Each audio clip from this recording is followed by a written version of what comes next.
Diciembre de 1945, Shinagawa, Tokio.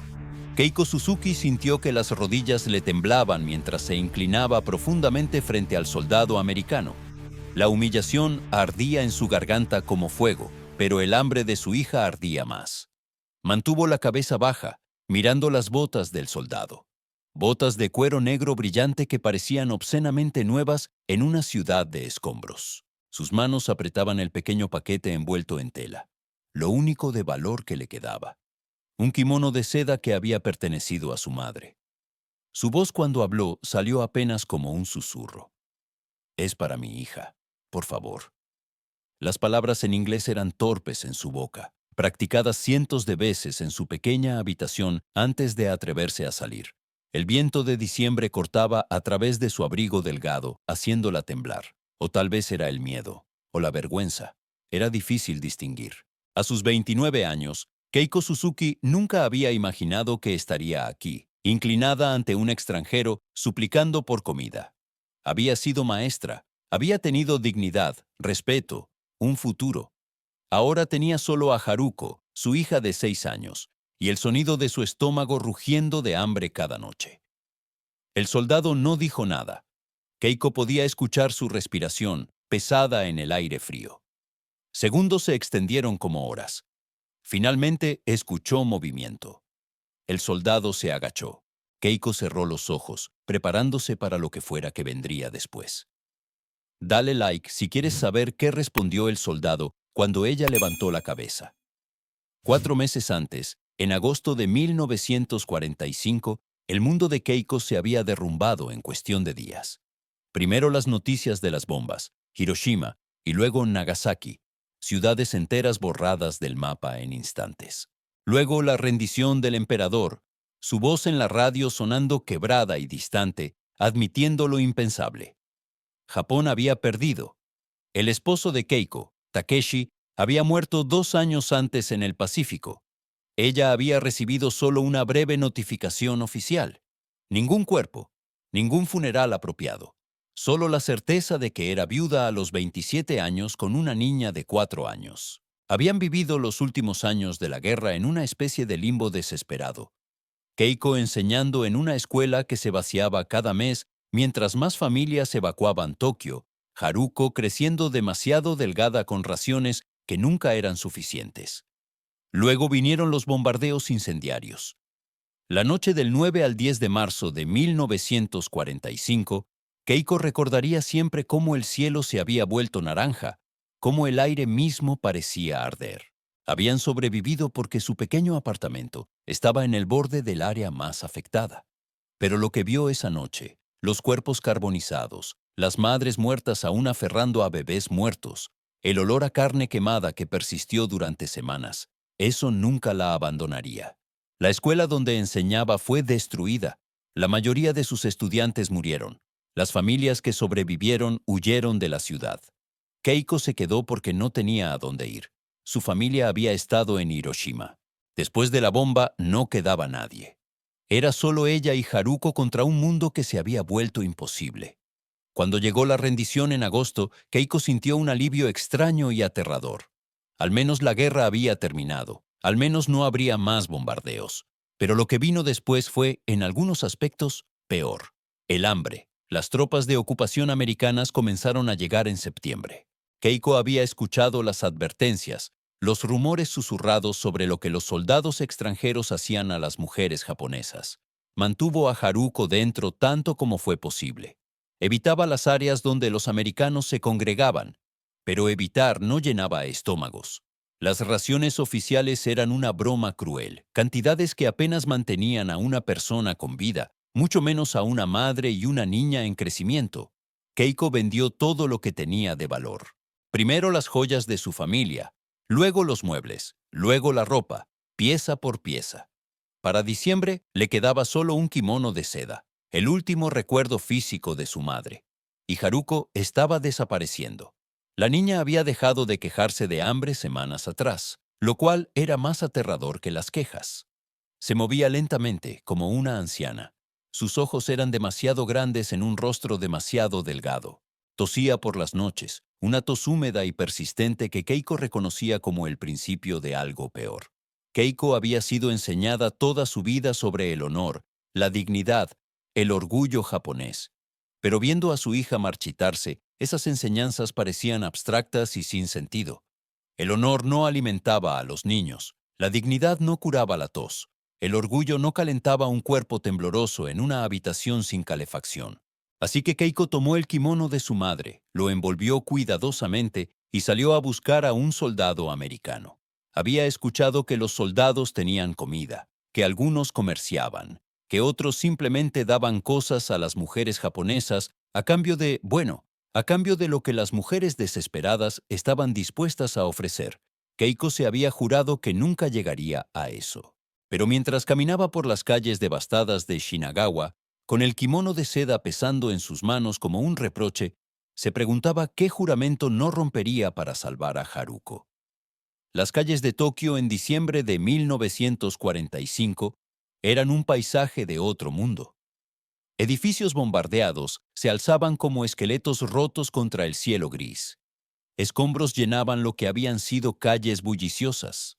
La gente se movía como fantasmas, delgados y silenciosos, buscando cualquier cosa comestible entre las ruinas.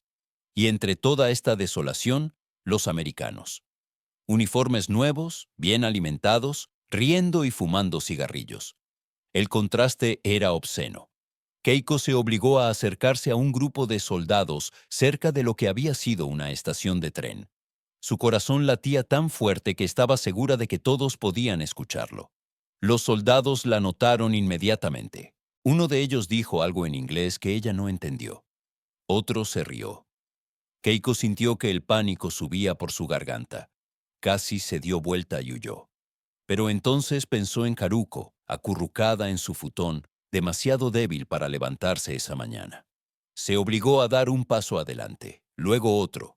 Los soldados dejaron de hablar, observándola con expresiones que ella no podía descifrar.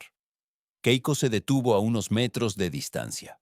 Uno de los soldados, más alto que los demás con cabello rubio que parecía casi blanco bajo la luz invernal, dio un paso hacia ella. Keiko se inclinó profundamente, más bajo de lo que jamás se había inclinado, doblándose casi por la mitad. Extendió el paquete con el kimono, sus manos temblando visiblemente, y dijo las palabras que había practicado. «Es para mi hija, por favor». El silencio que siguió pareció durar una eternidad. Keiko mantuvo la posición, inclinada, brazos extendidos, expuesta en su vulnerabilidad absoluta. Podía sentir las miradas de los soldados sobre ella. Podía escuchar murmullos en inglés. Luego escuchó pasos. Alguien se acercaba. Keiko cerró los ojos. Este era el momento. Lo que fuera que sucediera ahora determinaría si Haruko comería o seguiría desapareciendo. Los pasos se detuvieron justo frente a ella. Una voz masculina habló, profunda y con un acento extraño. Keiko no entendió las palabras, pero escuchó algo en el tono que no era lo que esperaba. No era burla, no era lujuria. Sonaba casi como preocupación. Sintió que algo tocaba sus manos aún extendidas. No el kimono siendo tomado, sino algo siendo colocado encima de él. Algo pesado, metálico. Confundida, Keiko finalmente levantó la cabeza. El soldado rubio estaba arrodillado frente a ella, sus ojos azules encontrándose con los de ella. Había colocado 2 latas sobre el paquete del kimono. Latas de comida con etiquetas en inglés que Keiko no podía leer pero que reconocía como raciones militares. El soldado empujó suavemente el kimono de vuelta hacia Keiko, rechazándolo.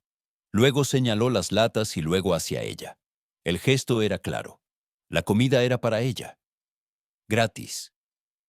Keiko parpadeó, convencida de que estaba malinterpretando. Miró las latas, miró al soldado. Él asintió y repitió el gesto. Para ti, para tu hija. Keiko sintió que algo se rompía dentro de ella. Lágrimas que había estado conteniendo durante meses, años tal vez, comenzaron a correr por sus mejillas. No podía detenerlas. Se inclinó de nuevo, esta vez no en súplica sino en gratitud abrumadora, murmurando gracias en japonés una y otra vez. El soldado se levantó y dijo algo más a sus compañeros. Otro soldado se acercó y dejó más latas junto a las primeras. Luego otro. En cuestión de minutos, Keiko tenía un pequeño montón de raciones militares frente a ella. Suficiente comida para alimentar a Haruko durante semanas. No podía creerlo. No entendía por qué. El soldado rubio le habló de nuevo. Keiko negó con la cabeza, indicando que no entendía inglés. Él pensó por un momento. Luego señaló las latas. Hizo un gesto de comer. Y luego levantó 6 dedos. Keiko entendió. 6 años. Estaba preguntando la edad de su hija. Keiko asintió, levantando 6 dedos también. El soldado sonrió tristemente. Sacó su billetera y extrajo una fotografía. Se la mostró a Keiko. Era una niña pequeña, de cabello rubio como el suyo, sentada en un columpio. También parecía tener alrededor de 6 años. El soldado señaló la foto, luego su pecho. Mi hija. Keiko entendió de repente. Este hombre no era solo un soldado, era un padre, lejos de su propia hija, viendo en Haruko probablemente lo que extrañaba en casa. La humanidad compartida de la paternidad había trascendido el abismo de la guerra, el idioma, la nacionalidad. Keiko no sabía qué decir. Las palabras en cualquier idioma parecían inadecuadas. En cambio, inclinó la cabeza de nuevo, menos profundamente esta vez, con respeto en lugar de desesperación. El soldado asintió. Luego él y sus compañeros se alejaron, dejándola sola con el montón de latas y el kimono de su madre aún en su regazo. Keiko se quedó sentada en la calle fría durante varios minutos, tratando de procesar lo que acababa de suceder. Todas sus expectativas habían sido completamente subvertidas. Había venido preparada para lo peor, para el intercambio degradante, para la humillación. En cambio, había encontrado compasión. De un americano, del enemigo. Las latas eran pesadas en sus manos mientras las recogía cuidadosamente. Su mente ya estaba trabajando, calculando. Con esto podría hacer sopa. Podría darle a Haruko proteína real, calorías reales. La niña podría recuperar fuerzas. La tos podría mejorar. Tal vez, solo tal vez, sobrevivirían este invierno. Caminó a casa lo más rápido que pudo, abrazando las latas contra su pecho. El camino de regreso a su pequeña habitación, en el segundo piso de un edificio que había sobrevivido milagrosamente a los bombardeos, nunca le había parecido tan largo. Cuando finalmente abrió la puerta, encontró a Haruko exactamente donde la había dejado, acurrucada bajo todas las mantas que tenían, su pequeño cuerpo apenas haciendo un bulto bajo las capas de tela. La niña abrió los ojos cuando escuchó a su madre entrar. «Tengo comida», dijo Keiko, su voz quebrándose. «Haruko, tengo comida de verdad». Los ojos de Haruko se abrieron.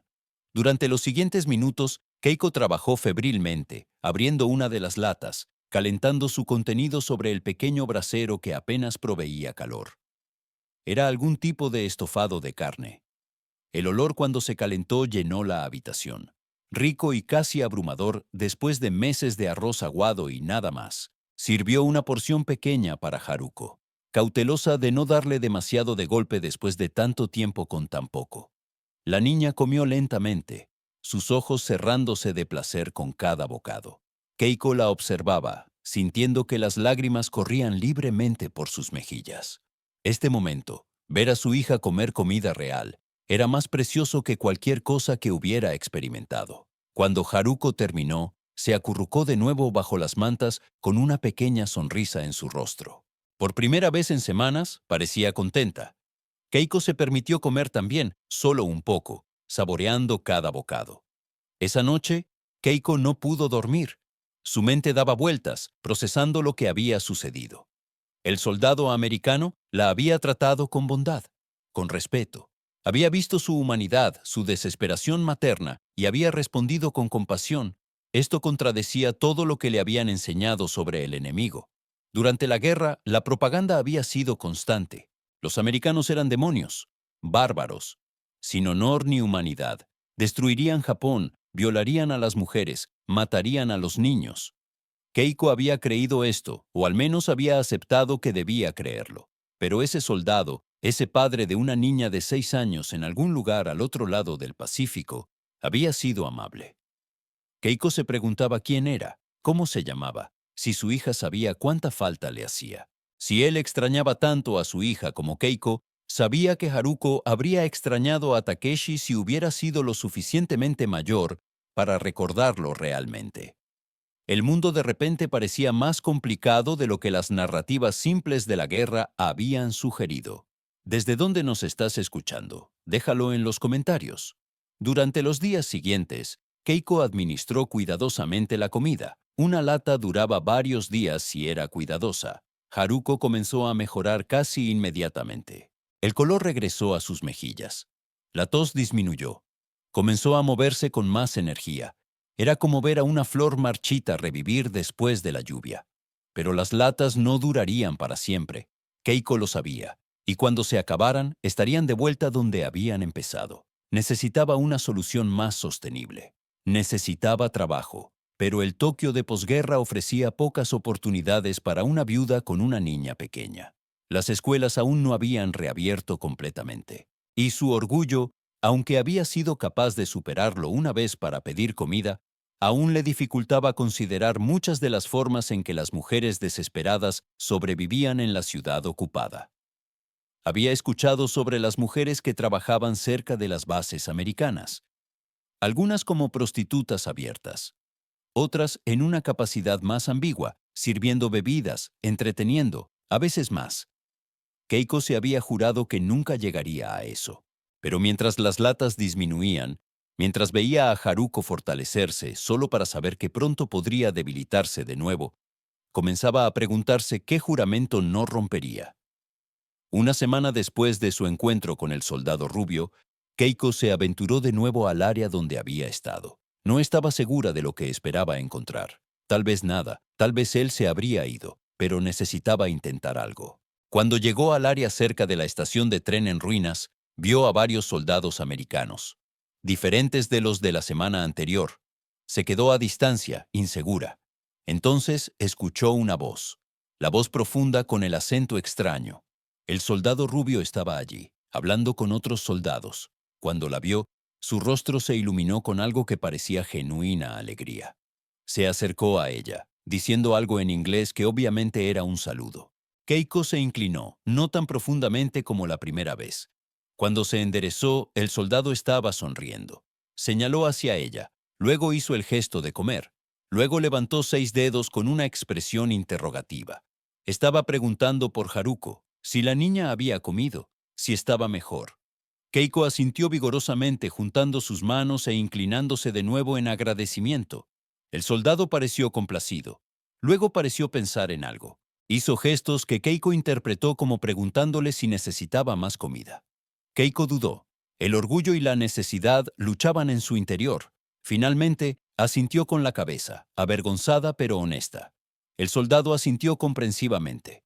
Dijo algo a uno de sus compañeros, quien se alejó y regresó minutos después con más latas. Pero esta vez, el soldado rubio hizo algo diferente. Señaló las latas, luego hizo un gesto de esperar. Levantó 10 dedos. Keiko interpretó esto como que regresara en 10 días.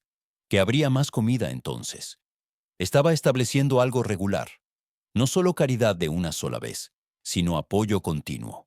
Keiko quedó abrumada. Este extraño, este americano, este supuesto enemigo, estaba ofreciendo mantener a su hija alimentada no solo por un día, sino continuamente.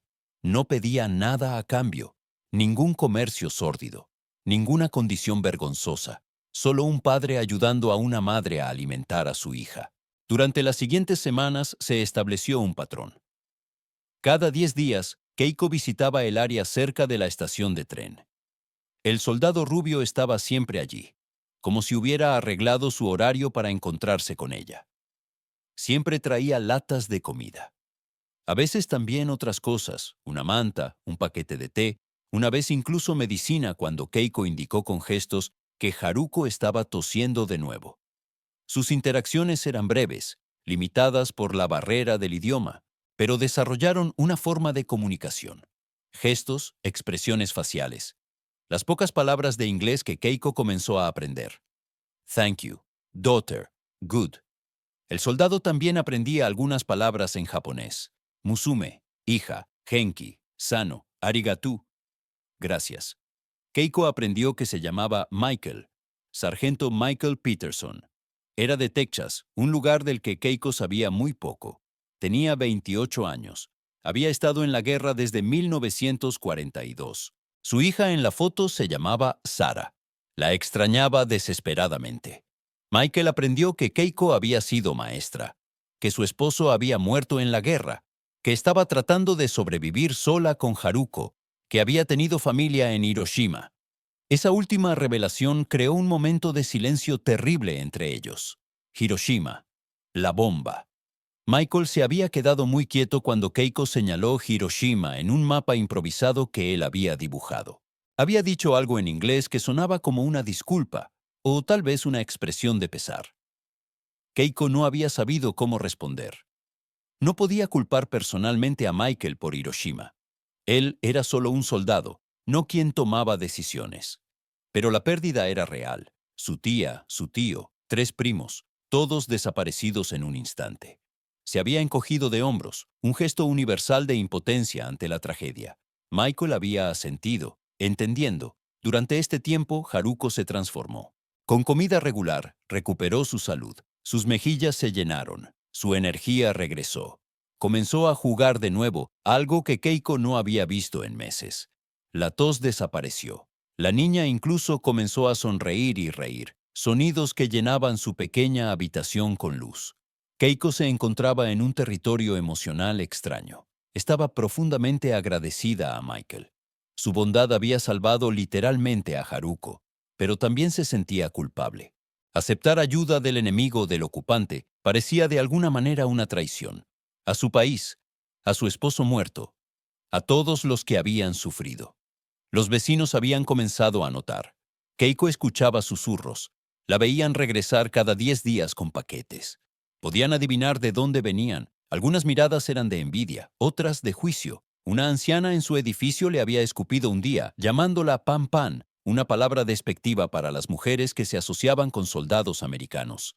Keiko había querido explicar que no era lo que pensaban, que Michael era simplemente amable, que no había nada indecente en sus interacciones, pero las palabras se le habían atascado en la garganta, porque ¿importaba realmente lo que era? El resultado era el mismo. Estaba recibiendo favores de un americano. En el Japón de posguerra, eso manchaba la reputación de una mujer sin importar las circunstancias reales. Una tarde de enero, después de uno de sus encuentros regulares con Michael, Keiko regresaba a casa cuando fue abordada por 2 hombres japoneses. Eran jóvenes, tal vez antiguos soldados a juzgar por su porte, aunque no llevaban uniformes. La rodearon en una calle vacía. Uno de ellos le arrebató el paquete de comida. «Colaboradora», le dijo con desprecio. «Puta de los americanos». El otro escupió a sus pies. Keiko trató de recuperar el paquete, sabiendo que Haruko necesitaba esa comida, pero el hombre la empujó fuerte. Cayó al suelo, raspando sus manos contra los escombros. Los hombres se rieron y comenzaron a alejarse con la comida. Entonces, escuchó una voz gritando en inglés. Michael había estado siguiéndola a distancia, algo que Keiko no había notado. Ahora corría hacia ellos, su rostro furioso. Los 2 hombres japoneses se vieron entre sí. Luego dejaron caer el paquete y huyeron. No querían confrontación con un soldado americano. Michael ayudó a Keiko a levantarse. Revisó sus manos raspadas, su rostro lleno de preocupación. Recogió el paquete y se lo devolvió. Luego insistió, a través de gestos claros, en escoltarla hasta su casa. Keiko quiso protestar. Si los vecinos la veían siendo escoltada por un soldado americano directamente a su puerta, las habladurías empeorarían. Pero sus manos le dolían y estaba temblando de la adrenalina del encuentro. Asintió. Michael la acompañó a través de las calles en ruinas hasta su edificio. Cuando llegaron, Keiko se detuvo en la entrada. Señaló hacia arriba, indicando que aquí era donde vivía. Michael asintió. Luego, para sorpresa de Keiko, se inclinó ligeramente, un intento torpe pero sincero de un gesto japonés de respeto. Keiko no pudo evitar sonreír un poco ante el esfuerzo. Se inclinó en respuesta más profundamente, con gratitud genuina. Cuando se enderezó, vio que varias ventanas tenían caras asomándose, los vecinos observando. El daño a su reputación estaba hecho. Pero mientras subía las escaleras hacia su habitación, donde Haruko esperaba, Keiko se dio cuenta de algo. No le importaba tanto como pensaba que debería. La opinión de extraños parecía menos importante que la salud de su hija, que la bondad que un extraño había mostrado, que la lección que todo esto le estaba enseñando sobre la humanidad. Esa noche, después de que Haruko se durmió, Keiko se sentó junto a la ventana mirando la ciudad oscurecida. Tokio de noche era extraño ahora, sin las luces brillantes que recordaba de antes de la guerra. Solo oscuridad rota por las ocasionales fogatas de personas quemando escombros para mantenerse calientes. Pensó en Michael, en cómo su gentileza había desafiado todo lo que le habían enseñado. Los americanos eran supuestamente bárbaros sin cultura, pero Michael había mostrado más compasión que muchos de sus propios compatriotas. Pensó en su esposo, Takeshi. Se preguntaba qué pensaría él de todo esto. Takeshi había sido soldado, había luchado contra los americanos, había muerto luchando contra ellos. ¿Se sentiría traicionado de que ella aceptara ayuda de uno de ellos? ¿O entendería que su prioridad tenía que ser Haruko? ¿Que la supervivencia de su hija trascendía la política de la guerra? Keiko quería creer que Takeshi entendería, que él también habría hecho cualquier cosa por Haruko, pero nunca lo sabría con certeza. El peso de esa incertidumbre era otro tipo de carga. En febrero, algo cambió. Michael llegó a su encuentro regular luciendo diferente, más serio. A través de gestos complicados y las pocas palabras compartidas que tenían, le comunicó que su unidad sería trasladada pronto. No sabía exactamente cuándo, pero pronto. No estaría en esta área de Tokio por mucho más tiempo. Keiko sintió un pánico repentino. Michael había sido su salvavidas. Sin él, sin la comida regular, ¿qué harían? Haruko había estado sana, pero eso dependía de nutrición continua. Michael pareció entender su preocupación. Levantó una mano, indicándole que esperara. Luego desapareció durante varios minutos. Cuando regresó, traía un soldado diferente con él. Un hombre mayor, tal vez de 40 años, con una cara amable y arrugas profundas alrededor de sus ojos. Michael presentó a este hombre como Cabo Jenkins. A través de gestos elaborados, Michael explicó que Jenkins tomaría su lugar, que vendría a este mismo lugar cada 10 días, que continuaría trayendo comida para Haruko, que Keiko no estaría sola. El cabo Jenkins sonrió y asintió confirmando. Sacó una foto de su propia billetera, mostrándosela a Keiko. Tenía 3 hijos, todos mayores que Haruko, pero claramente era también un padre que entendía. Keiko se sintió abrumada nuevamente. Michael no solo la había ayudado personalmente, sino que había hecho arreglos para asegurar que la ayuda continuara incluso después de que él se fuera. Había pasado su bondad como una antorcha. Miró a Michael, intentando comunicar con sus ojos lo que las palabras no podían. ¿Cuánto significaba esto? ¿Cómo había cambiado todo para ella y Haruko? ¿Cómo nunca lo olvidaría? Michael pareció entender. Sacó la foto de su hija Sara de nuevo. La miró durante un largo momento, luego la miró a Keiko. Señaló la foto, luego señaló en la dirección general de donde Keiko vivía, donde estaba Haruko. El mensaje era claro. Cuando ayudaba a Haruko, estaba honrando a su propia hija. Estaba haciendo lo que esperaría que alguien hiciera por Sara si alguna vez estuviera en necesidad. Era un círculo de compasión que trascendía océanos y enemistades. Keiko se inclinó profundamente, como lo había hecho en su primer encuentro, pero ahora no era de desesperación sino de respeto profundo. Cuando se enderezó, vio que Michael estaba extendiendo su mano al estilo americano. Keiko dudó solo un momento antes de tomarla. Su apretón de manos fue firme. Un reconocimiento de igualdad, de humanidad compartida, de una conexión que la guerra había tratado de prevenir pero que había existido de todas formas. Michael se fue una semana después. Keiko no estuvo allí para verlo partir, pero el cabo Jenkins apareció en el momento designado tal como Michael había prometido, y continuó apareciendo cada 10 días durante los siguientes meses. Durante este tiempo, Tokio comenzó lentamente a reconstruirse. Las escuelas empezaron a reabrir. Keiko encontró trabajo enseñando de nuevo, primero medio tiempo, luego tiempo completo. Con su salario más la ayuda continua de Jenkins, pudo finalmente comenzar a respirar. La supervivencia ya no era una crisis diaria. Jenkins era diferente de Michael. Hablaba aún menos japonés, pero era igualmente bondadoso. A veces traía dulces para Haruko, pequeñas barras de chocolate que hacían que los ojos de la niña se iluminaran. Una vez trajo un pequeño osito de peluche. Haruko durmió con él todas las noches durante años. En abril de 1946, Keiko finalmente ahorró suficiente para comprar un diccionario de inglés-japonés básico. Comenzó a estudiar por las noches después de que Haruko se dormía. Era difícil. El inglés era tan diferente del japonés, pero estaba determinada. Quería poder comunicarse correctamente. Quería poder agradecer a estos hombres en su propio idioma. Para mayo, podía formar oraciones simples. La primera vez que le dijo a Jenkins en inglés entrecortado, "Thank you for helping my daughter", él sonrió tan ampliamente que ella pensó que podría llorar. Respondió, "You're a good mother", en un inglés lento y claro que ella pudo entender. Esas palabras significaron más de lo que él probablemente jamás sabría. A medida que pasaban los meses, Keiko comenzó a notar cambios en cómo la gente trataba a los soldados americanos. El miedo y odio iniciales estaban dando paso gradualmente a algo más complejo. Algunas personas todavía los resentían, por supuesto, pero otros comenzaban a ver la misma humanidad que Keiko había descubierto. Niños japoneses jugaban con soldados americanos que les daban chicle.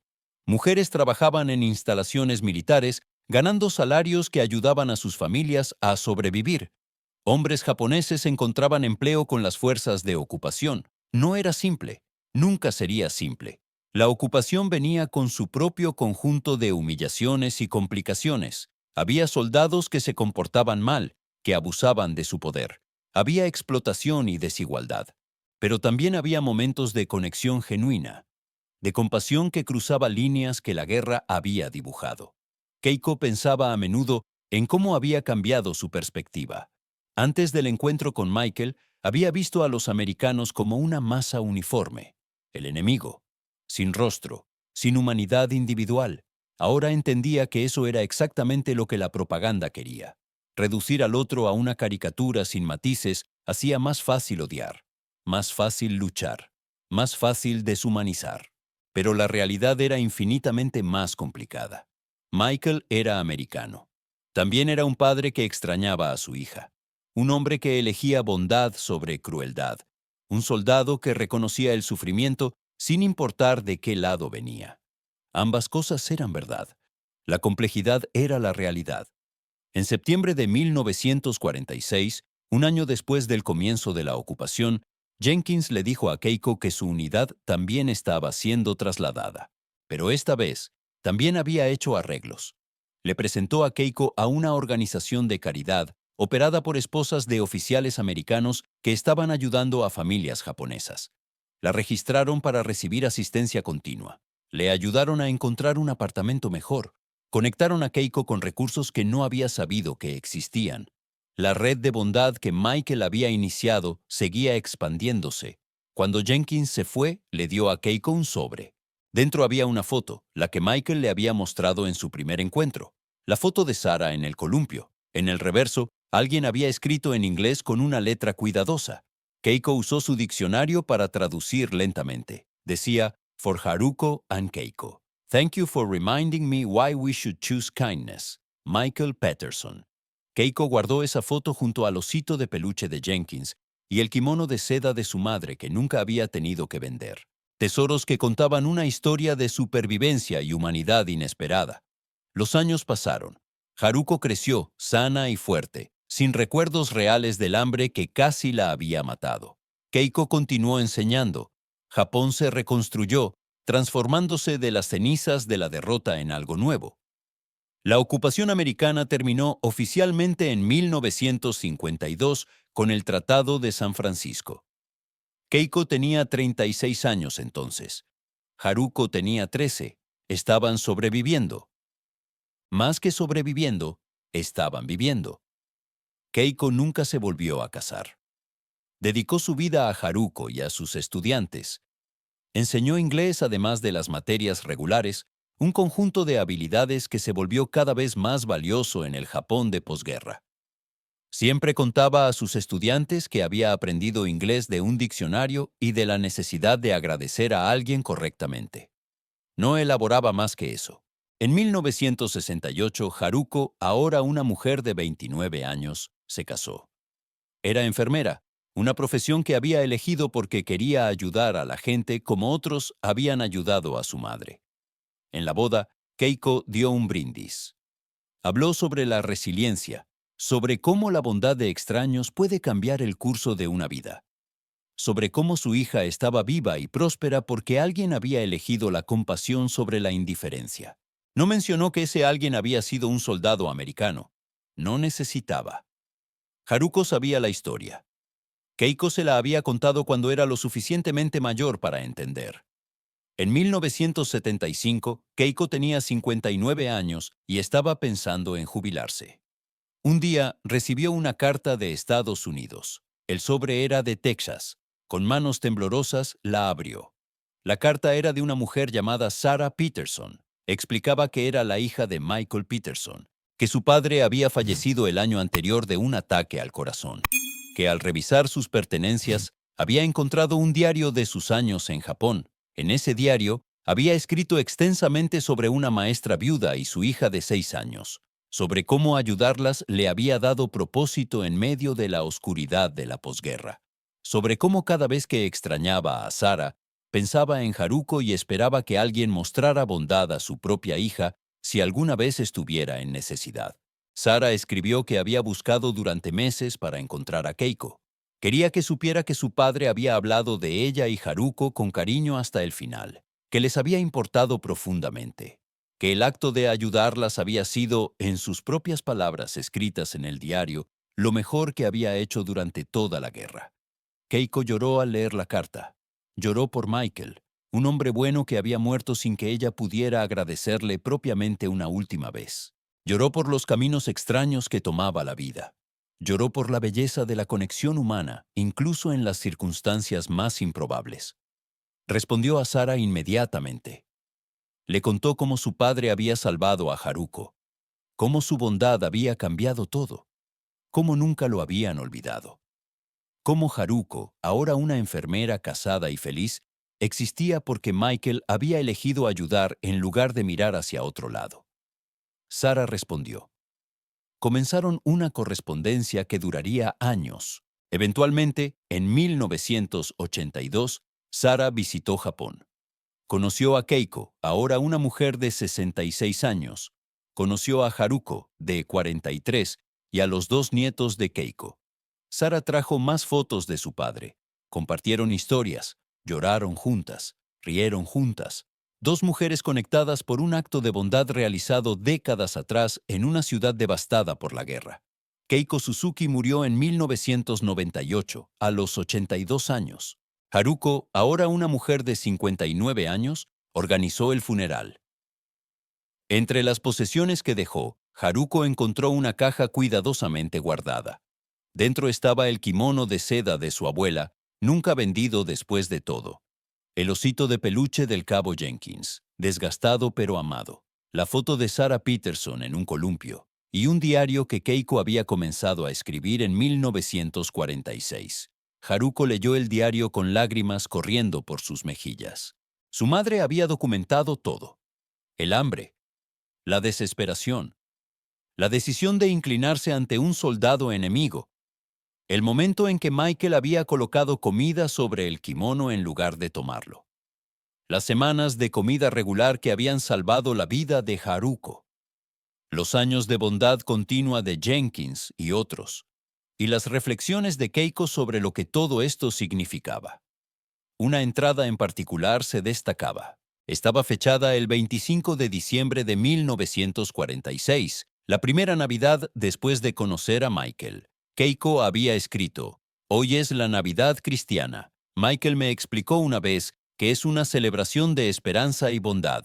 No soy cristiana, pero entiendo ahora lo que significa. He aprendido que el enemigo es solo una palabra, que detrás de cada uniforme hay una persona con amores y miedos. Que un padre americano puede ver a una hija japonesa y reconocer en ella a su propia hija.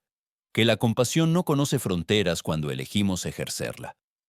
Me incliné ante Michael aquel día de diciembre esperando humillación. En cambio, encontré humanidad. No cambia el horror de la guerra, No borra Hiroshima o las muertes de Takeshi y mi familia, pero prueba que incluso en la oscuridad más profunda hay individuos que eligen la luz. Michael eligió ayudar cuando podría haber ignorado. Jenkins eligió continuar esa bondad. Y yo he elegido recordar no solo el sufrimiento, sino también la compasión. Por Haruko, quiero que crezca sabiendo que el mundo es complejo, que la gente es capaz tanto de gran crueldad como de gran bondad, que nunca debemos deshumanizar al otro, no importa lo que nos enseñen, porque cuando lo hacemos perdemos nuestra propia humanidad. Me incliné ante un enemigo y encontré un amigo. Esa es la lección que quiero que el mundo recuerde. Haruko cerró el diario y abrazó la foto de Sarah Peterson. Decidió que la historia de su madre necesitaba ser compartida. Trabajó con Sarah Peterson para crear una pequeña exhibición en un museo local de historia de Tokio. Contaba la historia de Keiko y Michael, de una madre y un soldado, de la humanidad que persistió en medio de la devastación. La exhibición se tituló simplemente «Es para mi hija». Esas fueron las palabras que Keiko había dicho, inclinándose ante Michael en diciembre de 1945. Palabras nacidas de desesperación materna. Palabras que habían abierto la puerta a la compasión. Palabras que habían cambiado 2 vidas, y eventualmente muchas más a medida que la historia se compartía.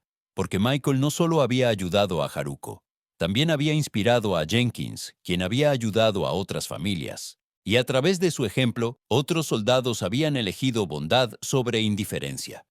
Un acto de compasión se había multiplicado, creando ondas que se extendían mucho más allá de ese primer encuentro. Dale like si esta historia te tocó el corazón y cuéntanos qué sentiste.